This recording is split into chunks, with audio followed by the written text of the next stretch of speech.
Brother Imhotep Fatiu is here to give us a system of thought, because where does culture come from and what is energy all about if the thought is not right? Yes. So we're dealing with, what he say, originally starting as street philosophy in 1997, renamed later urban philosophy in 2000.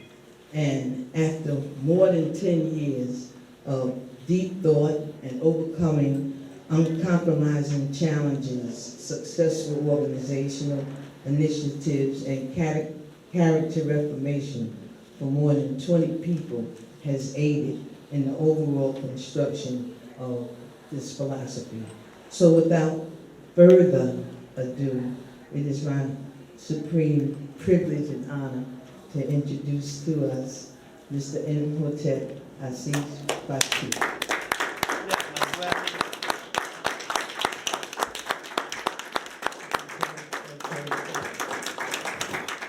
The Almighty Pata and the Orishas, the Abosun, and the Nadaru for making all this possible tonight. I also want to thank two of my comrades for traveling with me from Baltimore, you know, Brother Haru right here and Baba Shaka. It's always, it's wonderful when you have a family that's struggling with you as you do this work, that's willing to travel with you. And I gotta give perfect thanks to my wife, Ife, for allowing me to travel, to go out on the road to do this, you know, so it's because I got an understanding wife that I'm able to come do the things that I do. And last but not least, I would like to give thanks to the United African Movement for just having me here. You know, so I'm grateful, and hopefully you will be blessed and appreciative of the message that I bring, and know that you made an excellent choice by allowing me to come in.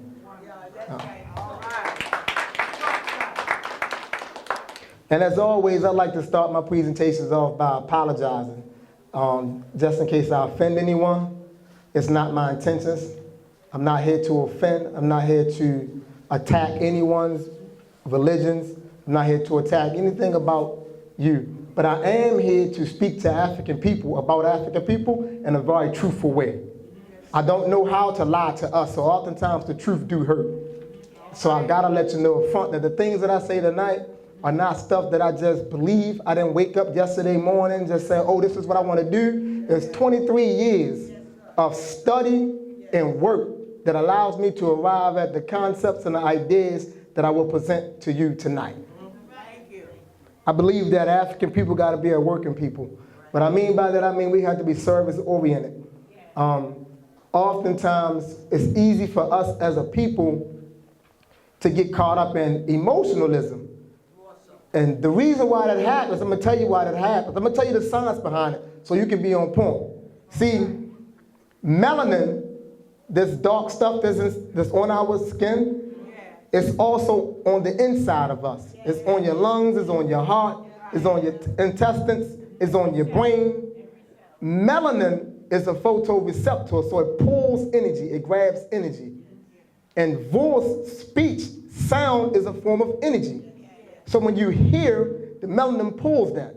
So that's why it makes it easy for those charlatans that's running around in the black masses community. It makes it easy for those charlatans to come amongst you and mesmerize you because they're playing on the knowledge of the melanin that's inside of you.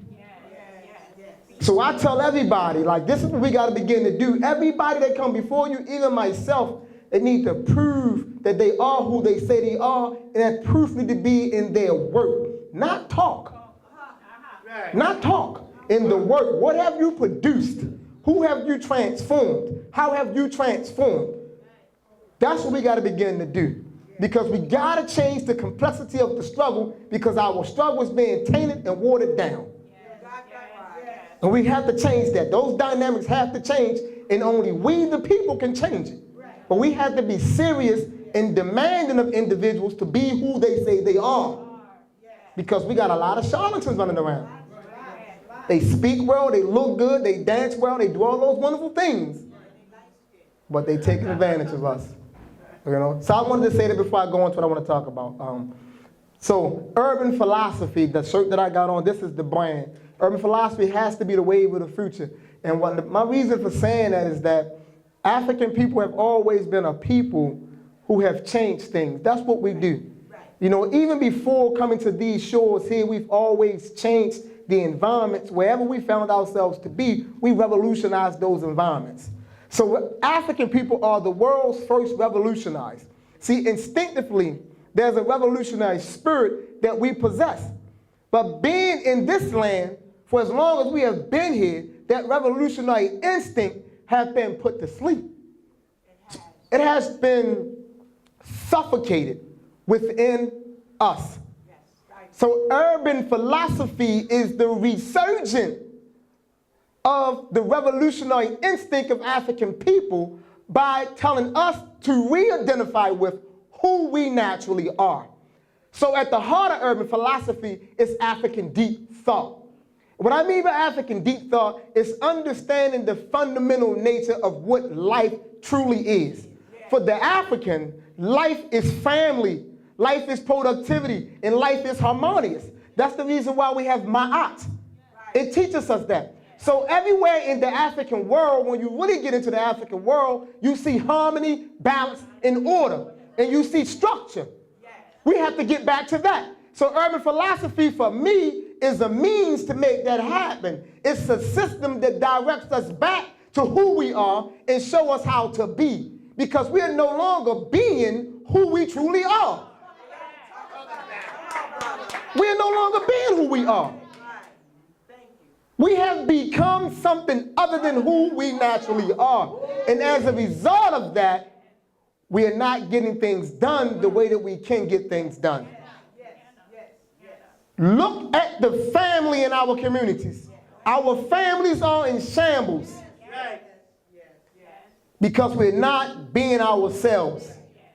When you go through the history of African people, you do not find uncles molesting nieces, but nowadays that's all we find in our families. There's an uncle sneaking in the bedroom with a niece, traumatizing black women. You know, or the nephew, whatever, you know, but that abuse is in the black family. And we want to sweep it under the rug. But that abuse is there because we don't know who we are. We don't know who we are. We don't understand the ramifications of doing that to a child. We don't know that we're going to damage someone for years and maybe for their entire life. We don't understand that. We don't know that our children are our future. And I'm not saying it in some ceremonial way. It's the children. The children are the closest things to the ancestor because the child is the ancestor returned to us. It's our duty as African people to receive the ancestor in a safe environment. The child must be protected at all costs. At all costs. None of our children should ever be placed in any type of jeopardy or danger. We have to protect them. So that's one of the reasons why I began to develop this particular thought and behavior system. So urban philosophy, it embraces the uniqueness of who we are because we have evolved on who we are as well. So having been reared and raised in this type of society for the last 400 odd years, 500 if you will, for the most part, depending upon what date you want to use. But we have progressed, we have pushed forward, and we have survived. We have learned some new instincts. So we have to embrace that. You know, we have evolved some wonderful things from being here. The spirituals, you see what I'm saying? The blues, you know, the hip hop. I'm not talking about the nasty beat down stuff that you hear now. I'm saying the hip hop in its original form. That's us. So we got to learn to adapt that. You know what I'm saying? The idea of the mother being able to do the wonderful things the black woman can do. All you got to do is walk out there and get on public transportation. You see black women doing wonderful things. They taking kids, 3 and 4 babies by themselves. All of that has to be embraced. We have to embrace all of that because that is who we are. It's a part of who we are. And so when I speak about urban, the urban that I speak of is not necessarily what Webster defined as being urban. So I'm talking about an attitude that African people naturally possess. We naturally possess a unique attitude about life. That's the urban that I speak of. And that's what we have to go back to. Understanding that we are the ones who always have revolutionized life. It wouldn't be an American form of music if it wasn't for us. There is no such thing as American music if you take us out the equation. It will not exist. We revolutionized that. We innovated there. We put that here. That's ours. Even the stuff that they call rock and roll belongs to you. It's ours. So that's what I'm talking about. When I say urban, it's that natural attitude of mind that we have when we are in our original state, in our original environment.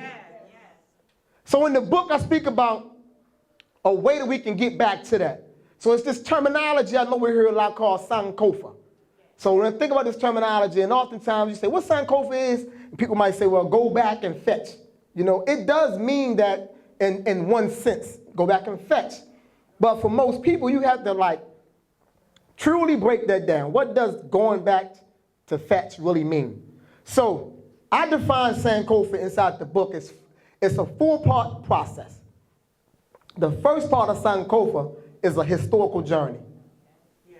It's a historical journey.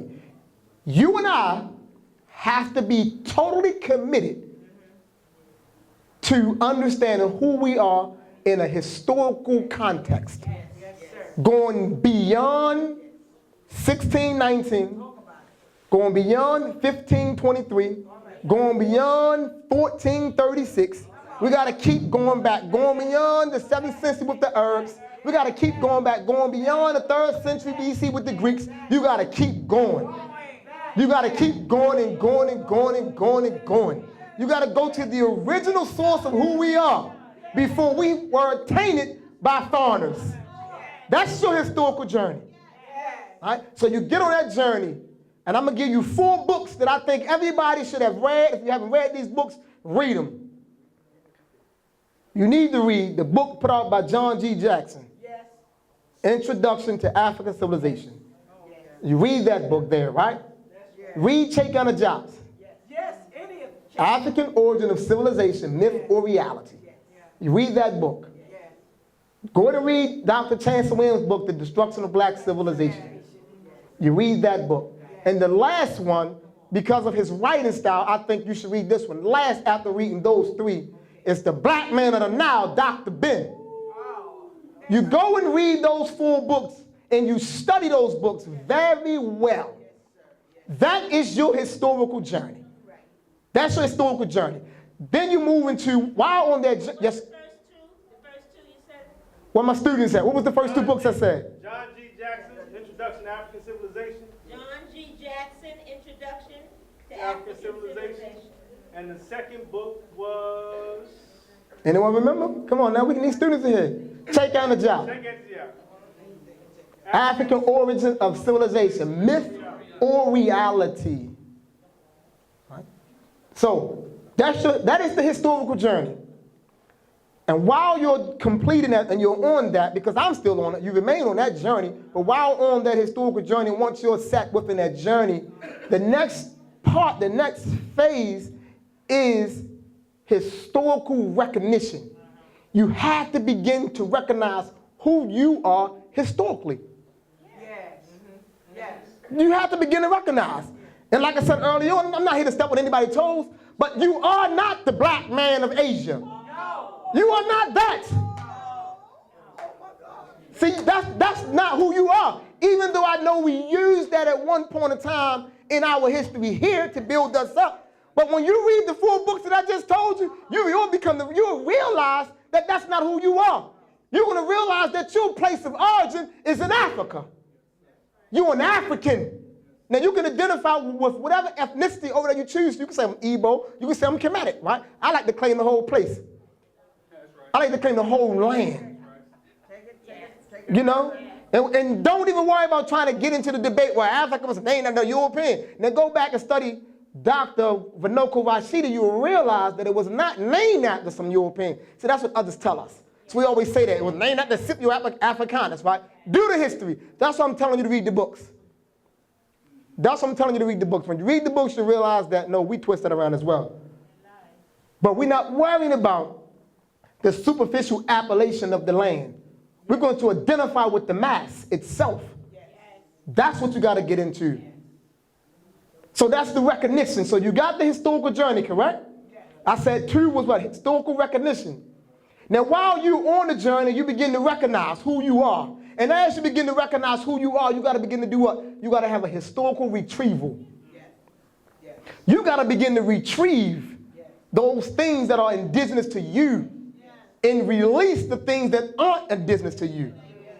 Because we have picked up a lot of stuff that's foreign. A lot of the foreign things have to go back to the foreigners. The idea of the nuclear family, we have to give it back to the foreigners. That's European through and through. The African family is a collective extended family. The idea of a single parent home, unheard of in traditional Africa. But all we talk about now is a single parent home in this land. We got to give these ideas and these concepts back to to the folks they come from. We have to give them back. In terms of constantly negotiating with a 3-year-old, a 2-year-old.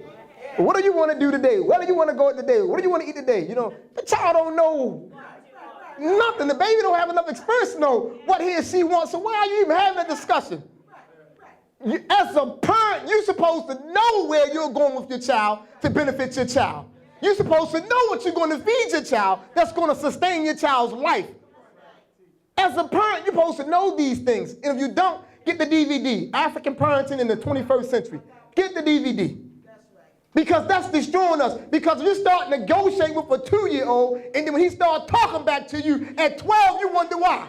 You gave him the right to do so.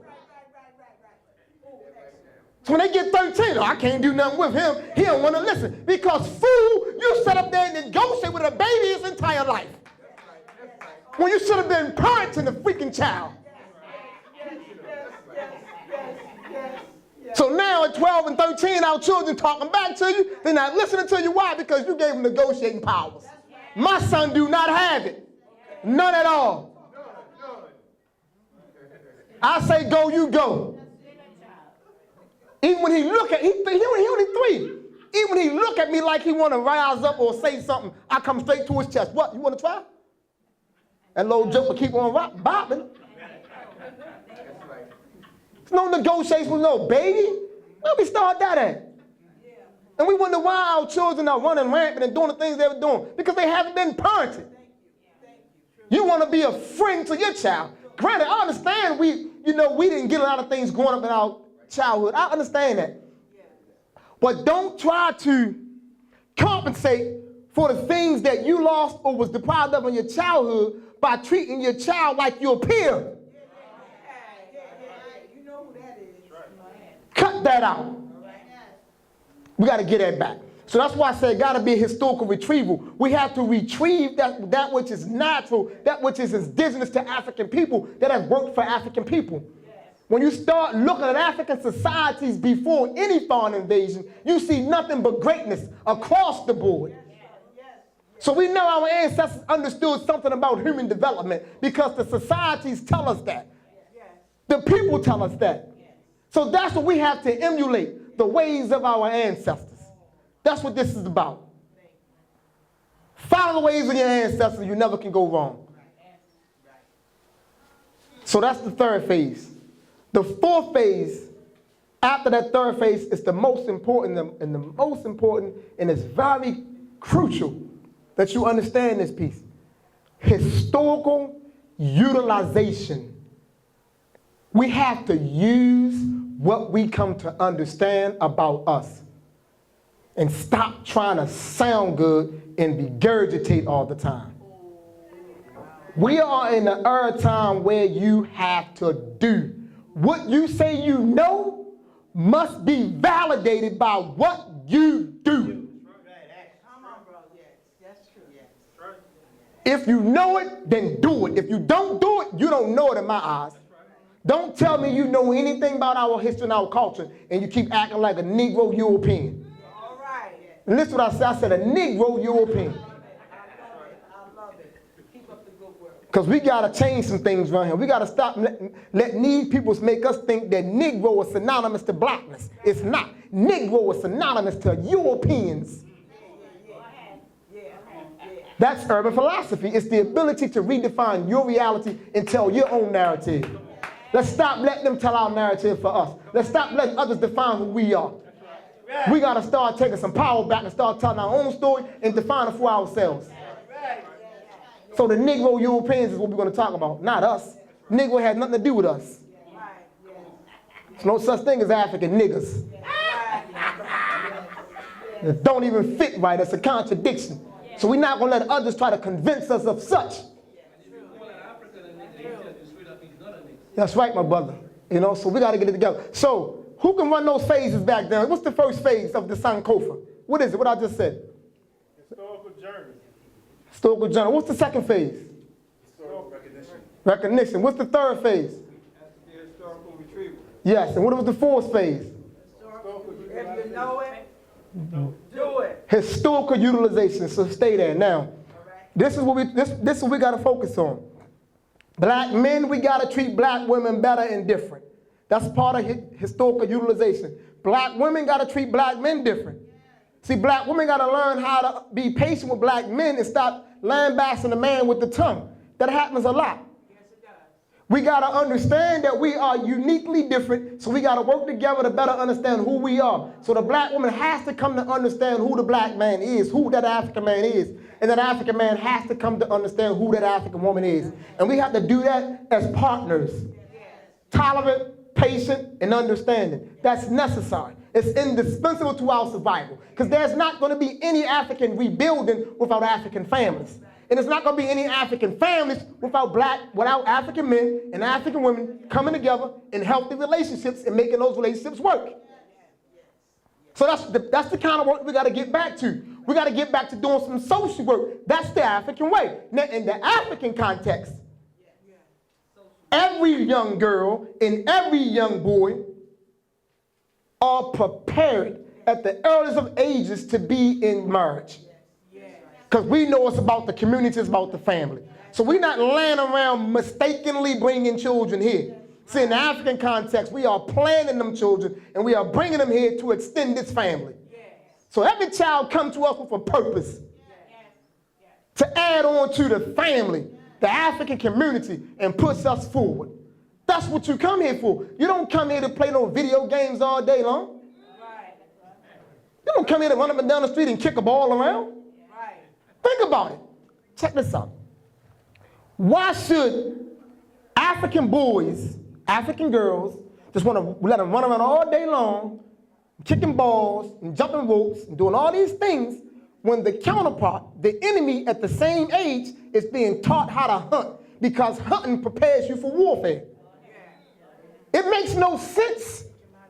It makes no sense, right? But that speaks to where we are as a people, right? It makes no sense when you are in an oppressive situation and you're not preparing your children to fight, because oppression is a state of warfare. It makes no sense. That speaks to the level of our intelligence. It says that something is fundamentally wrong with us because we are living in the Ma'afa as we speak, but yet we do not prepare our children for warfare on any level. But all you got to do is go visit any other community, and you will see that they prepare their children at the youngest of ages to fight for that community, for those people. Look at the Palestinians, what they're doing. Every Palestinian born understands that Israel is an enemy. It's a part of their curriculum. You know, they talk about it over the dinner table. They know it. So the young boys, they yearning and longing to get with one of those Israelites. You know what I'm saying? Our children don't get that. They get Amos and Wilson. You know what I'm saying? They get SpongeBob. You know what I'm saying? Which is perversion. You know? That's what we're doing. And we wonder why our oppression has persisted as long as it has, because we do not understand what oppression is. We don't have a clue what it is, but I'm here to tell you that oppression anywhere and everywhere is a state of war. That's what it is, because the only way you can oppress someone is to subdue them. And you can only subdue people through warfare. So the war has already been waged on us. And you can only keep people in an oppressive state through warfare. So we're living in it. So when you study warfare and you study any people that was fighting a war, the one thing you're going to notice is that they taught their children about the war and they prepared their children to join the forces. So that's the reason why sometimes they twist the story in Africa and make it seem like that you got these bad warlord generals abducting these young people and this, that, and other. What's taking place in most cases is the fact that they understand that some of our women don't understand what's going on and they want to keep the boys and try to save them and protect them, right? And some of the men understand we need new soldiers. There's a war going on. Folk are trying to take our natural resources. So y'all gonna release these boys one way or another. But these boys gonna learn to fight because it's about our survival as a people, not about one individual. Now I don't know if that make any sense to y'all. It make all the sense to me. It make all the sense to me. So my son, 𝐏𝐻𝐿𝐿𝐿 Fatiu, he was brought to this world to add on to the struggle. And the minute he tried to step up the struggle is the minute I'm going to dig straight inside him. Because he didn't come in for no leisure. Didn't bring him in and had no leisure to play no basketball or throw a football. He better learn how to be a marksman or something. Yes, sir. That's what this is about because it's real. Why we don't realize that? But when you get into urban philosophy, you begin to going through it, you begin to understand that we got to think differently. We have to redefine. We have to reconceptualize because Dr. 𝐒𝐚𝐳 tells us that a large part of our problem is conceptual incarceration. We are incarcerated within the concepts of our enemy. We have to break that. That form of bondage has to be smashed and torn to pieces. And the only way you can do that is by understanding who you are. That's the reason why you have to do the Sankofa. You have to have the historical journey. There has to be a historical recognition. It has to be a historical retrieval. And it has to be a historical utilization. And the longer you're on that journey, the better you are at being you. The longer you are on a historical journey, the better you are at being who you are. Those of us who never get on that journey, who never saw the journey, who are not there, are far, far away from being who they are. We got to bring all our people back into understanding that we are an African people, and as such, we have a way of how we go about prosecuting life. Inside the book, there's 360 insights in here. These insights can be utilized for anyone just to help you grab some clarity on a particular perspective. I'll read something to you real quick. I just opened it up on page 77. The 177th insight says, to be yourself is to know yourself. Yet, to know yourself is to study yourself. Therefore, studying yourself is essential to being yourself. So you can't be what you do not know. And you surely can't love what you don't know. So that's one of the reasons why we run around, we destroy ourselves and we destroy each other because we don't love this thing. And we don't love us. So it's easy for me to pull my gun out and shoot the Bible right here.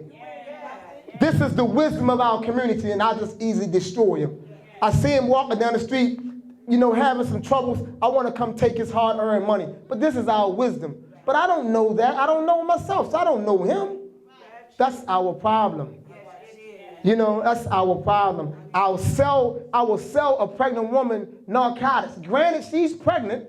She have a problem. She have an illness. So she's coming in, but I don't know her. I don't know myself. So I'll go in and give her some poison to destroy the thing that's inside of her. You know, another ancestor. That's what we do to each other. That's what we do to one another. And that's because we don't know. We don't know. We don't know ourselves. We don't know that we don't. Right. That knowing of self can only come through the studying of self, and that's organically linked to the historical journey. Your identity will be discovered within your history. You have to go within your history, through your culture, to find yourself. You have to go within your history, through your culture, to find yourself. That's what we have to do. And that's the business of our struggle. Because the better we understand who we are, the better equipped we are to deal with this struggle. It's easier for us to come together when we all know we're African people. It's easier for us to come together when we all see the enemy the same. So we haven't unified right now because we don't got the same enemy. Trust me, we do not have the same enemy. Some of us are going to argue, you know what I'm saying? I'm going to tell you one of the arguments that we always had. Are all white people racist? That's an argument.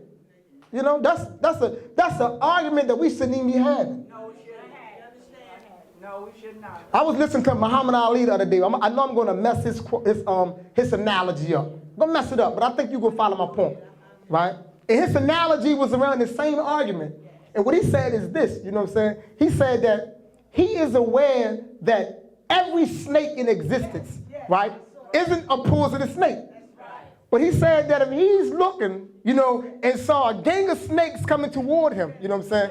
He said, I'm not going to leave my door open trying to figure out which one is not poisonous. He said, I will shut the door on all those snakes. Muhammad Ali said that. Now, I want to make it relevant to us. We need to stop having that argument. It's a misuse of time.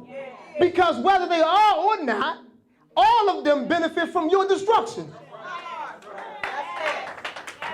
That's all that matters. Every last one of them benefits from your destruction. Everyone benefits from your deprivation. Everyone benefits from the incarceration of your sons and daughters. So don't keep having a dumb, unfounded discussion like that in times of warfare. But we have that discussion because, like I said, we all don't know who we are. So since we don't know who we are, we confuse the enemy. You know, we confuse the situation. And that's the problem. It's too much confusion amongst us. It is. Early on, I said with the retrieval, you got to throw away something. One of the things we got to get back to is being able to realistically respect and honor our ancestors and our elders. Especially when we have elders who have been within this struggle for a great deal of time. They have to be honored, and we have to be able to listen to what they have to say, their instructions. We have to be able to do that. When we are unable to do that, it prohibits us from coming back unto ourselves. Because the African way is a uniform way. It's a coded way. It's a structured way. You know, it's about honor, it's about respect, it's about, those things matter to African people. And they still matter to the Africans who haven't lost their minds, that's still in the continent. I was on the continent back in September 2015, and I had an opportunity to be with some wonderful Africans that understand that they are Africans and understand that we are one. That's not insane. And then you do have some that are insane because the European has put his culture all over the world. You know, wherever you go, the European is there, and he's tainting and polluting the minds of people. So all the perversion that you see comes out of Europe. It's not a piece of perversion. If you studied it and you trace its origin, it wouldn't lead you back to Europe in some shape, form, or fashion. You think about it. Pornography don't come out of Africa. It come out of Europe. The first drug dealers was Europeans. Look what they did to China with the Opium War. They strung them out on opium, right? I'm talking in the 1800s. This is the 1800s. They was pushing that stuff through there. So any form of perversion that you can think of, if you study it, it's going to take you to Europe. That's true. If you study and get into some of these diseases, syphilis, Right. it's going to take you where? It's going to take you to the white man, and the white man come from Europe. Right? And then when you study the history of syphilis, it's a disease that really generates with dogs. So what is that telling you? What is it telling you, right? Think about this now. Say it again, my Bible. All right, that's what I'm trying to get us to realize, that we gotta give back to these foreigners everything that belongs to them. To the best of our ability, we gotta give their way back to them. We need our way. And we need to listen to the wisdom of our ancestors and our elders so we can know our way. We got some strong elders that's on the scene today that's doing the work that know our way. We know who they are. I don't have to call their names. Y'all got a few of them right here in New York. We know the elders that's still in the struggle, that's traveling the country, that's traveling the world, that know our way. We have to listen to them. That's what this is about. We got to change how we do business. That's another thing we got to give back to the Europeans. Our business models got to go back to them. Because we are really hurting, attempting to model our businesses after them. We have to get back, and I have a DVD over here called 𝐔𝐫𝐁𝐚𝐧 as socialization. The first thing we got to understand about business and how it's linked to economics is that your economics is your socialization. That's the reason why our communities had to be destroyed, because with the destruction of the community, you destroyed people. So now we got these areas that are desolate and empty. Businesses can't grow because there's no people. So what I'm suggesting to us is that our businesses need to be cooperatives. You know, we need to just throw the sole proprietorship out the window. Stop trying to compete with each other. You know, we need to link up in some type of cooperative ventures, you know, and put together these businesses, you know what I'm saying, that way that can meet the needs of a variety of our people, right? If we do it that way, then everyone can be okay. We can still take care of people, and you don't got to charge so high because you no longer compete with each other. You know, because now we can go on some blocks and we see we got the same stores selling the same stuff, sole proprietorship, because the Europeans say you should be in business, you know, by yourself, and it's harming us. You know, the brothers and the sisters that selling the oils and the necklaces and the shea butters, they should be in one big conglomerate. You know, coming together trying to figure out how they can take the middle person out of the equation and go directly to the source and get it from the source, directly from the manufacturers, and bring it in like that and then sell it. That's what we got to figure out how to do, you know what I'm saying? We got to move like that. See? You know, that's what it's about. The reason why they struggle, because when you're trying to do it by yourself, you don't have enough working capital to go straight to the source. So you got to get it from a middle person. And when you get it from the middle person, it causes you to put a nice little chunk on it, you see what I'm saying? To put it up a little bit, right? We got to take them out the equation. In Baltimore, they got this building called Cash and Carry. It's a warehouse, but it's owned and operated by Koreans. And what this warehouse is the Koreans' Walmart. It is the Koreans, it's their Walmart. It's a Korean Costco, it's the Korean Sam's Club, right? So all these little teeny Korean stores that you know, you got these little mom and pop stores, they go to there and buy all their stuff, right? So the Cash and Carry is their large cooperative that they use to go deal with the manufacturers. So the mom and pop store, the little store right here, can't go directly to the manufacturers. They need a larger conglomerate. So they created the Cash and Carry, which all the little mom and pop stores have a share in. They got to share in this larger thing that deals for them and bring it back to this warehouse. Then the mom and pop stores come to the warehouse and get what they need and go back out. That's intelligent. Say that again, say that again. That's because, you know why? That's because they didn't totally lose themselves.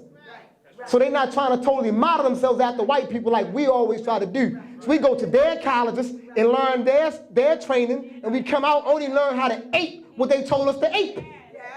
So we don't even have a concept of thinking this way. The educational system is not going to teach us that. It's not. Because education at its core is designed to maximize one's survival. Come on. So there's no way that the oppressor will create an educational institution that maximizes your survival. It's designed to maximize their survival. And you are only trained how to be a puppet within that system to ensure the empowerment of your oppression. That is the truth. That is the truth. Now, some of us go in there sometime and we wake up, you know what I'm saying, and don't get caught up in it. But a great majority of us only know how to work in the service of the master. That's all we know how to do. You go to church too. Yeah. Do you know that most people do not know where to even go to get a business license? Most people that take business courses don't even know how to go get a business license. The only thing they know how to do is run someone else's business. You know? Because their training is only designed to work within the constructs of the oppressive system. You know, you have not been given what you justly deserve. You've not been given what's truly education. Because look at the word, right? Education. If you look at the beginning of that word, the root of that word, which is educe, E-D-U-C-E, right? And when you get into the origin of that word and you understand what that is, see, to educe means to draw out, to bring out. That's what it's about. So on the basis of understanding that, education everywhere and always is the process by which the natural qualities, skills, and talents of the individual is brought to the forefront. That's what education is about. It's never about putting anything into you. It's about bringing it out of you. It's about tapping into you. Education is a spiritual dance between a teacher and a student.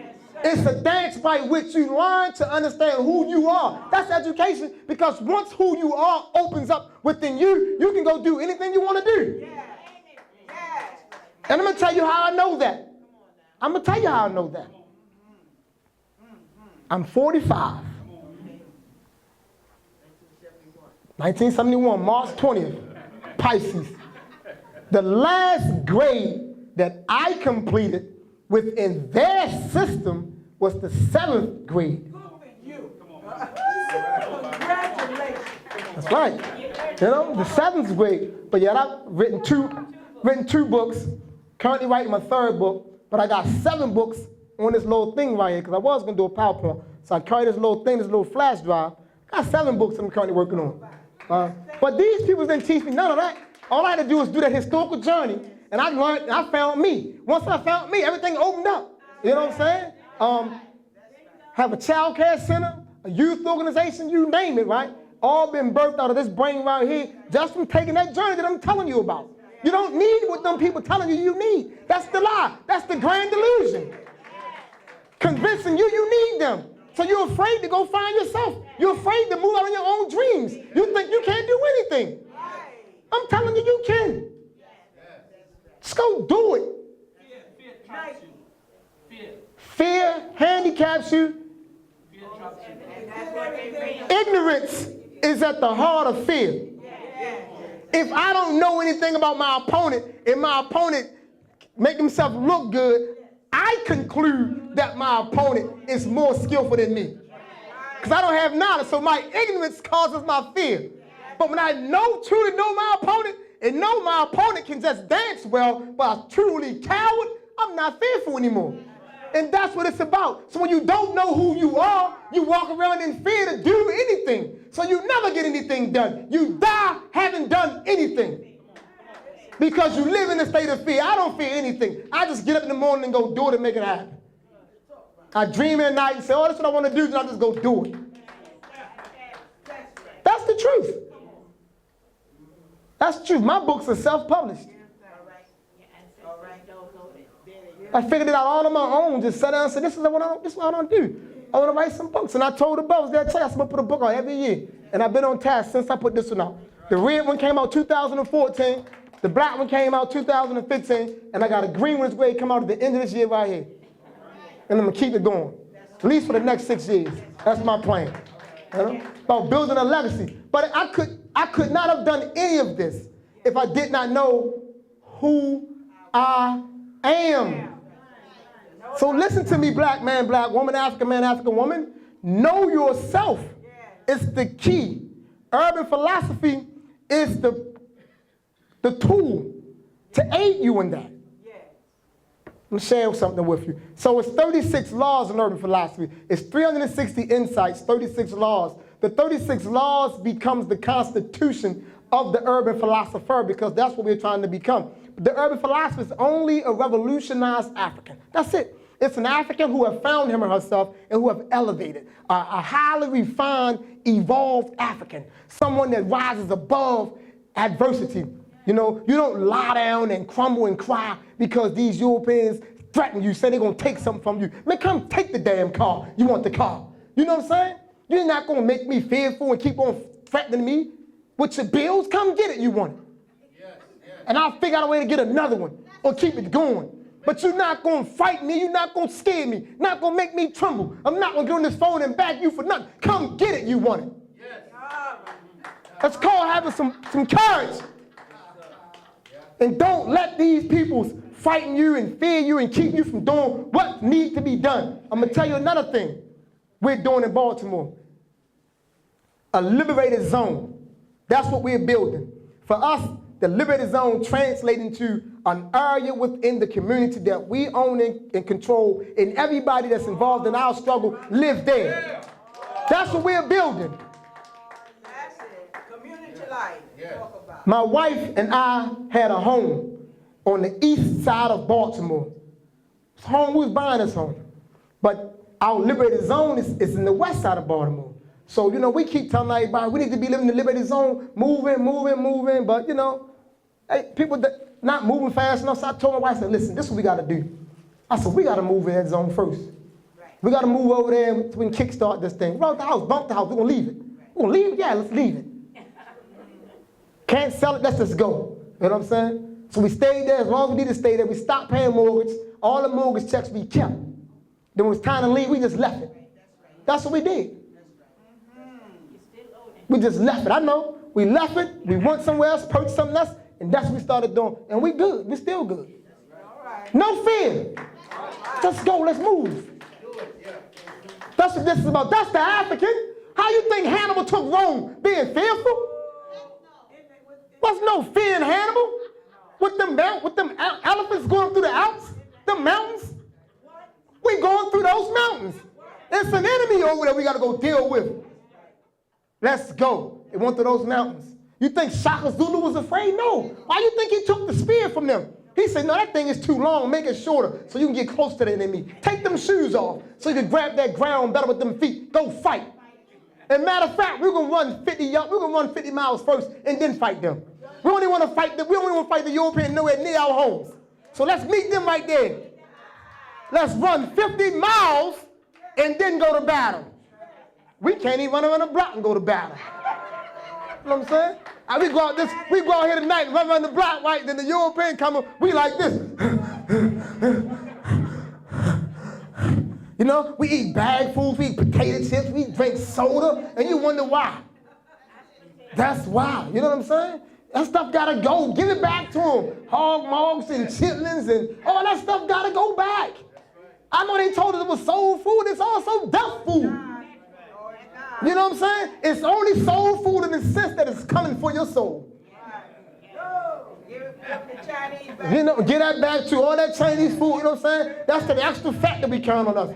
It all gotta go back if we're gonna be serious.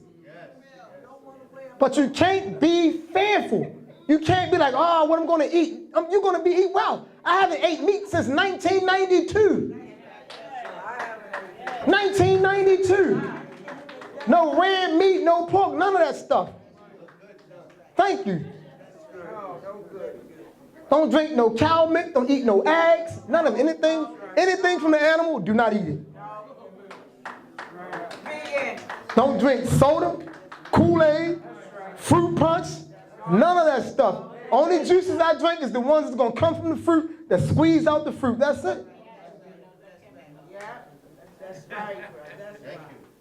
I want to win. That's why I do all this. So I don't want to be someone that's 60 years old and say, I used to be in the struggle. You know, at 60, I want to know that I left a legacy and I can talk to a younger generation. I can show them, well, this is what I've done. Now pass it to you. You know, that's what this is about. So I want to win. I'm dead serious. I don't play any games. So I didn't travel no up from Baltimore to come up here and to speak to you people, man, to be playing some games, trying to make you happy and all that. No, I came to give you a life-living message. That's what this is about.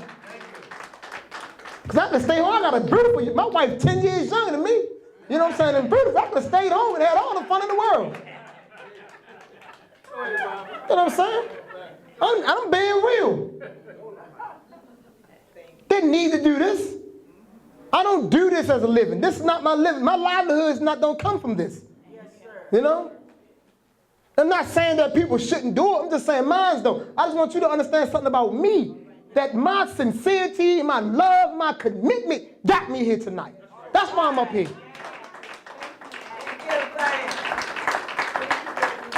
And we got to be serious on this mission. And everybody got to be brought to task. Everybody got to be held accountable. There is no room anymore for people to just make mistakes and just say, oh, excuse me. No, it's none of that stuff anymore. Get the hell out the forefront if you ain't got the discipline. That's what time it is. If you don't have the discipline, get out the way. Our people need disciplined warriors that's going to move us to freedom, man. That's what we need. Only those that's serious and disciplined should be in the forefront. If you don't got that discipline, go to the side, get in the background, advise, do whatever, but get out the forefront. It's slowing us down. And that is the truth, and we know it is. Our young boys need to see some strong, disciplined men. And our young girls need to see the same. That's what this is about. And you can't get there if you're not trying to be serious, if you're not being disciplined, if you want to run around and just showboat all the time. Ain't about no showboat. I don't try to run no entourage or nothing like that, man. We just jumped in our vehicle and came up the highway. Come to be with our people. You know? That's the African way. That's another way you can test where a person is at. See how much they want to be around their people. Yes. You know, if they constantly trying to not be around you, they hard to get, they inaccessible, you need to question those individuals. Come on. You know who they are. Question them. Yeah. When you study Amilcar Cabral, anybody could get them in that revolution. He was accessible. Kwame Nkrumah was accessible. Patrice Lumumba was accessible. Malcolm was accessible. You walk him in a little coffee shop, where was Malcolm X at? Right down 125th Street. He was accessible. Now we got these clowns out here that want to try to manipulate the minds of our people and want to act like they superstars in the struggle. Call them jokers out. Call them jokers out. Every last one of them. Lovely. That's beautiful. Because I'm from the hood. That's where I'm from. I'm from the streets. See, I didn't go to their college. I didn't stumble into the struggle with none of that stuff. I went to prison for 14 years. That's where I went at. That was my university. I went to prison for 14 years, and I stayed inside a super maximum security prison for 2 years, and I was tortured the entire time. So when I speak from a pain and a passion of love for African sovereignty. That's what you hear when you hear me. There is no compromise in our cease, Imhotep. There is no fluctuation. What you see today, you will see 5 years from now. And you'll see the same thing 10 years. How I am today is how I will forever be as long as I have breath. That's the truth. And these are the standards that we have to raise. So that's the reason why I like to highlight and promote this particular book, because it talks about that behavior. The thought and the behavior, because the thought and the behavior are in a relationship. You can only be and do what you think. And oftentimes, what we think, we are not thinking it. It has been planted there. See, we think the thoughts are our thoughts. We are acting out on the thoughts of others. Those who are more skilled at mind control have us acting their thoughts out. That's what's taking place. So we need to be in a process to revolutionize the thinking of African people. UrBan philosophy does that.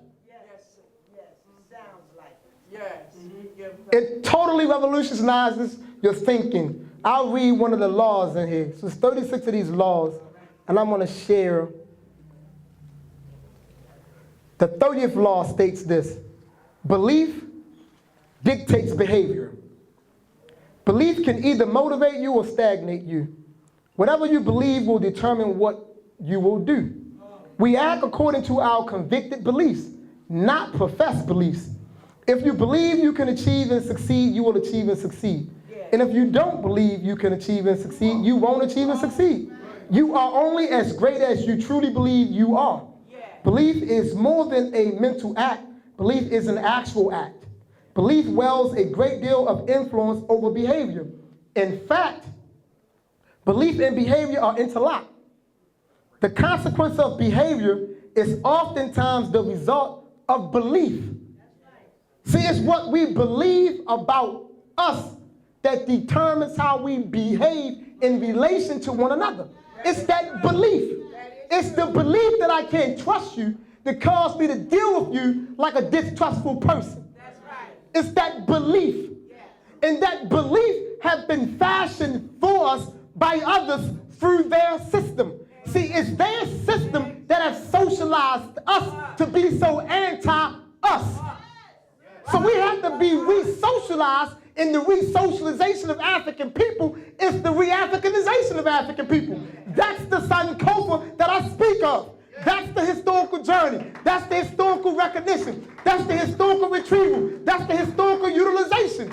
That's what we got to come to understand. Something fundamentally about us has to change.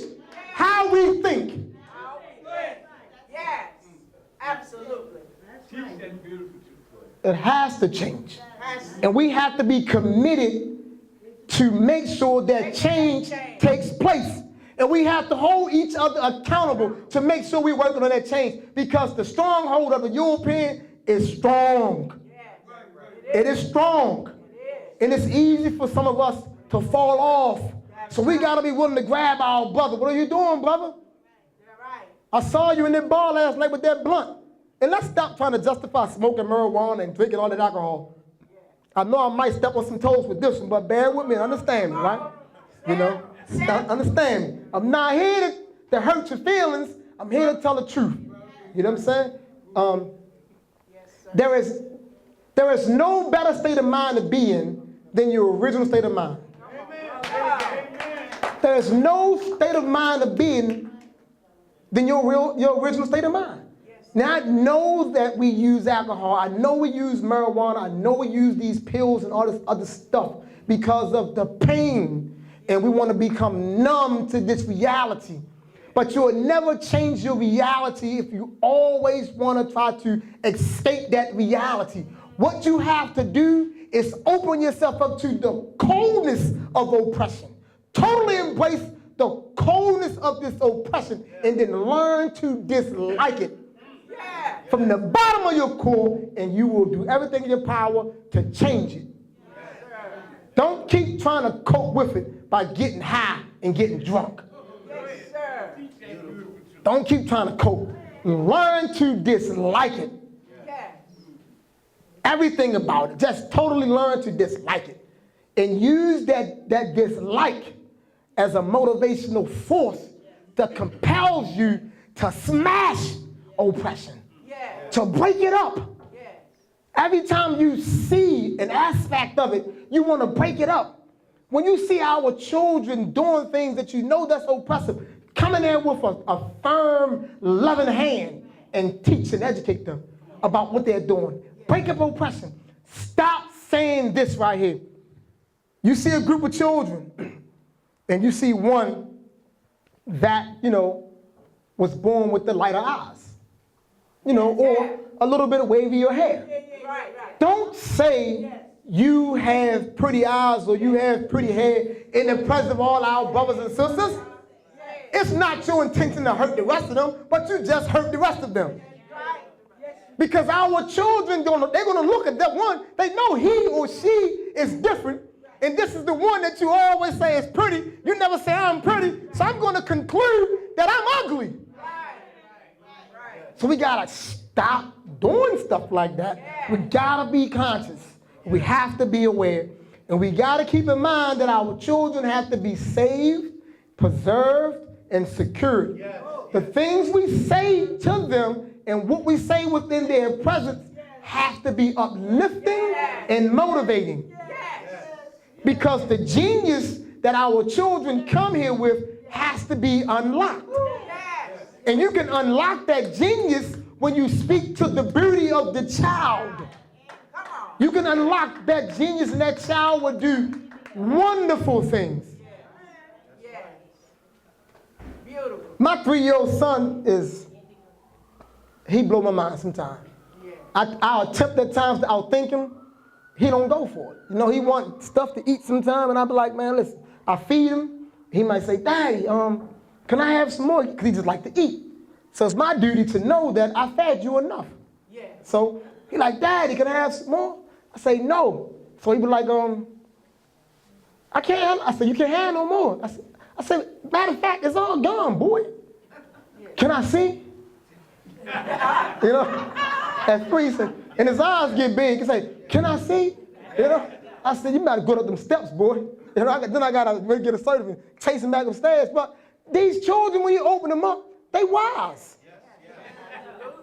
Because they are, in fact, a returned ancestor. Yes, they are. Yes, That's what we gotta realize. They are, in fact, a returned ancestor that needs us to ensure that we're going to place them within a safe environment wherein they can evolve. So that's what you got to do for children. Make sure the environment is stimulating and safe. And then that child will evolve and become something truly great. So you can't leave the child in a place that's glasses and bottles and other things laying around and trash and junk. It can't be instability. You can't be moving from place to place and stuff like that. You can't have it where as though a whole bunch of people are constantly coming and moving in and out your house. Now, you can have a lot of people that's a part of the rearing process if they all are stable. But you can't have people constantly going and constantly going. That stuff damages the child. Children, ancestors' returns need stability to evolve into what they're destined to be. And it's your duty, it's my duty, it's our duty as parents to ensure that the child, the ancestor, is within a stable, stimulating, safe environment. That's what we have to do. And then we will see the genius just unfold within that child. Does that make any sense? Yes. Because a lot of times, you know, I talk and I write things and think, and it makes sense to me. So I need to know that I'm making sense to all of you. And even if I'm not making any sense, I'm the type of individual that you can tell me, because my feelings will never be hurt, because, like I say, I do this from passion and from commitment. So even if my commitment doesn't reach you at this moment, I'm not going to be hurt. It just letting me know that I got some more work to do. So I don't come here to entertain you. I come here to aid you, to evolve you, to get with you, to connect with you. That's what today was about for me, a connecting of the minds. Because we got work to do. And so, like I say, it's about utilization. So I expect everybody to take something from what I said and put it to use. Because if you can't use one piece of what I said, then you just misuse your time by being here for 1 hour and 30 minutes listening to me. And you should never misuse your time, because as Dr. Martin Luther King teaches us, time is one of our most precious commodities. You don't just throw your time away and misuse your time to listen to someone. You need to be able to take something from what I said. Absolutely. Yes. So I have business cards. I think everyone should have one of my business cards. And at some point, you should call my phone, you should email me, and you should let me know what you took from this presentation and how it has aided you in some shape, form, or fashion. Right. Can we do that? Can we commit to that? And with that, this is what I want to do. I want to say I appreciate you. I love you. You was a beautiful audience. Hopefully, I will be able to return at some point in the future and dance with you again. And with that, I say, hotel. Peace, brothers. What we want to do now is acknowledge this chill bumps, chill bumps, chill bumps. And one take, you're gonna take the collection now. But we're saying that this is family, that when we come here, this is family. And I started out saying that this is the day that my older sister passed, June 8th. And when you said you was 45, I knew that you was born 1971. That's the year my baby brother was born. I was 16 and a half when he was born. Wow, Mama. And I told him a lot of stuff. When he was in the first grade, I told him that Louis H. Latimer has the patent for the electric lamp. But because he worked for Thomas Edison, that's why they call it Con Ed. So I told my brother that in the first grade. And when he went to University of Knoxville to get his master's in math, the professor asked the class, because this is supposed to be the top cream of the crop of black students, and they working on their master's in math. And he asked, the professor asked, who was Louis H. Latimer? And my brother looked around, and nobody knew. I think if you involve the child from the time the child comes into the world, it's easier. You know, because you're socializing your child that way. So it shouldn't be a compromise. The moment your woman is conceived, about to conceive and the child come in, this is how you should raise the child. That makes it easier. But if we all run into those children who haven't been fortunate enough to be raised that way, then we have to be very creative how we involve them. And it's unfortunate that most of them, they coming from so much deprivation that they are looking for money. And we just have to be able to utilize that to help. We got to utilize it momentarily to help shift their thinking. Because they're not coming from an environment where they're thinking other than how they think. So we have to meet them where they are at and then shift them. So what I did in 2006, I started a youth organization. So it's Urban Youth Initiative Project. So we focus with children ages 6 to 17. So we got these different programs. We do a summer program, we do a weekend program, out of school program and things like that. But the entire thing is culturally centered, culturally based. So we got a cash program, African History Self-Development course. So that right there is designed to teach the children self-development through the study and application of history and culture. So we involve them that way. But we make it so fun for them that they embrace it. By infusing the things that people traditionally don't think is culture. We don't think science is culture. We just say science like it's not. Science is culture. It's culture. When you bring a baby into this world and you come back to that hospital and they put that baby on that little table and they weigh that baby and they measure that baby and say the percentiles, that's based on science. And they measure your black baby against white babies. So they tell you that your baby is under this or over that based on the white science of a white child. Science is culture. Nothing escapes culture. When you go in that bathroom and sit down, well, you even sit down that tall is culture. The hand you use to clean yourself, if you clean yourself, is culture. Yes, it is. You cannot escape culture. So that's what you gotta realize. So you gotta know how to take the children and show them their culture in every aspect of life. That's what I do. Yes, sir. Excellent. Thank you, brother. Well, What I am really concerned about, down in Baltimore, my niece's husband was murdered during the massive drug trade.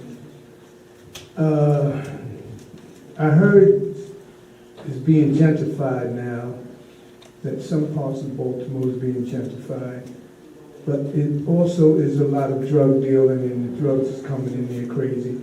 How many of the young are you getting out of that game to follow you in history and culture where they don't get trapped off? Because I heard it's just, black life is really worth nothing in that drug trade area. it's always going to be a struggle reaching children when the parent of the child don't care for culture.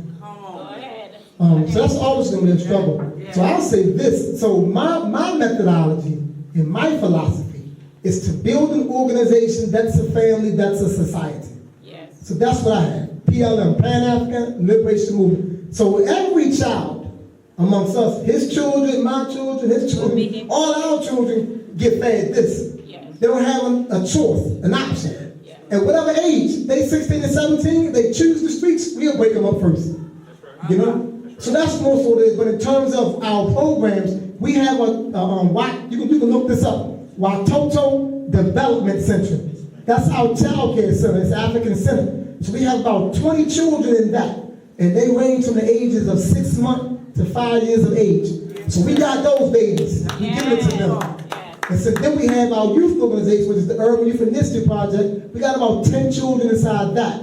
And then we also have this, we got a young girls' rites of passage for the girls 13, 14, and 15 now in Ziegler Sisterhood. We got like 4 young girls inside that. So give and take, you know, we are getting some, and we also have a school piece where we got a program inside of school, so we are able to touch children inside the schools. But we're always going to be at a disadvantage when we're fighting for our children and fighting against the streets, right? The streets are always going to be, it's going to always appear to be winning, but that's okay because in all wars, it's casualties of war. You know what I'm saying? Granted, we don't want to see none of us fall, but realistically, some of us have to fall. And sometimes it's going to be some of our young, right? You know, but that's okay because it's about building a new generation. It's about not giving up. It's about understanding that these folks are trying to kill our children, trying to destroy our children, and keep on. It's up to us to keep on building things that's going to allow us to save these children. You know, so I would say, for me personally, in PLM, I think we have a good success of reaching children and inspiring children. That's what I can say.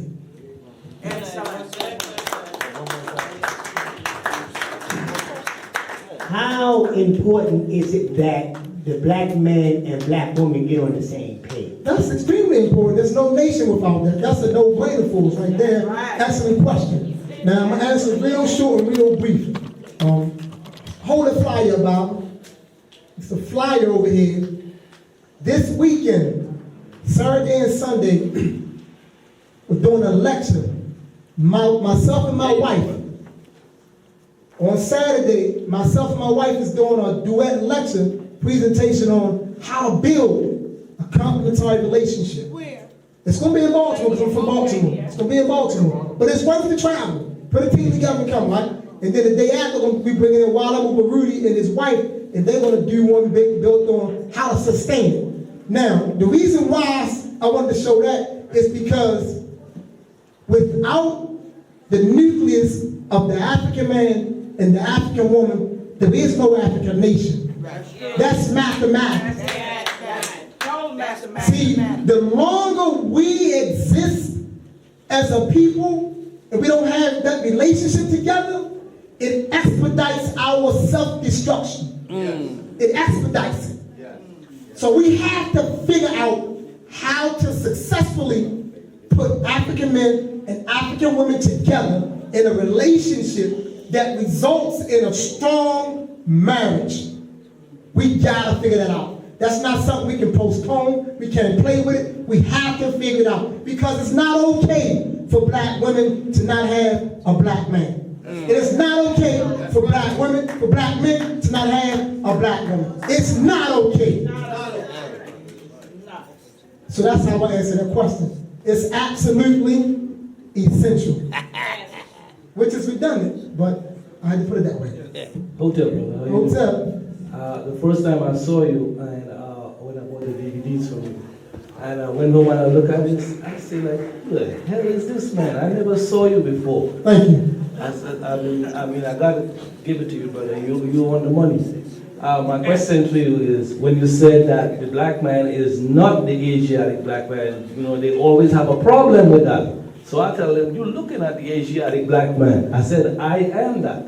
I said, the African came from Africa and migrated over to Asia. And traveled and gone on all the way into my ancestors down where they call the Indus Valley Kush, where they call India today. I said, that's a Kushite Indus Valley empire. That's a black empire. I said, that's the oldest empire outside of Africa. There you go. So when they're looking at me, they keep looking at me and they see this, they say, how can you know all this about us and how come you teaching me about myself? I say, because I am a black man, but I may not be an African like you're looking at, but I understand who my ancestors are. There you go. So how do you get somebody to look at you on a different note when you try to teach them this, but they look at you physical? Good question.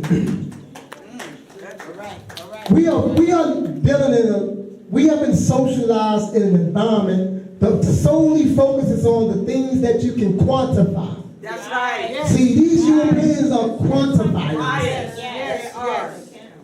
African people, whether you're coming from the great Ethiopian empire that stretched that far over, African people are beyond quantum physics. Right. We're beyond trying to quantify things, right? So don't worry about trying to convince anyone you are who you are by looking at you.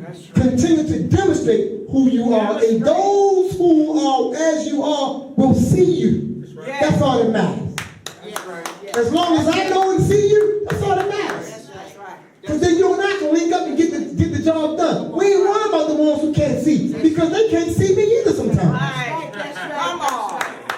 You understand? We ain't worried about them. Let them leave where they are at. You know who you are. Those who know who they are will recognize you, because that's the African way. Africans know Africans.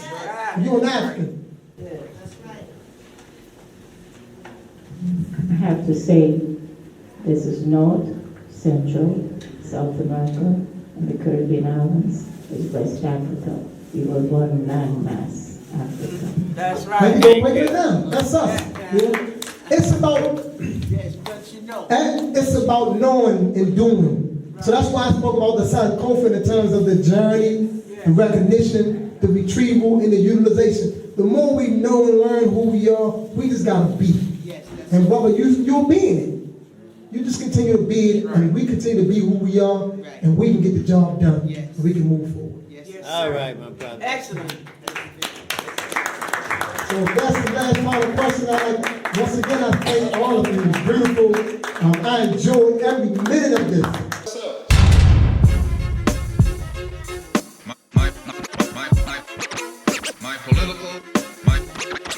My political, economic, and social philosophy is black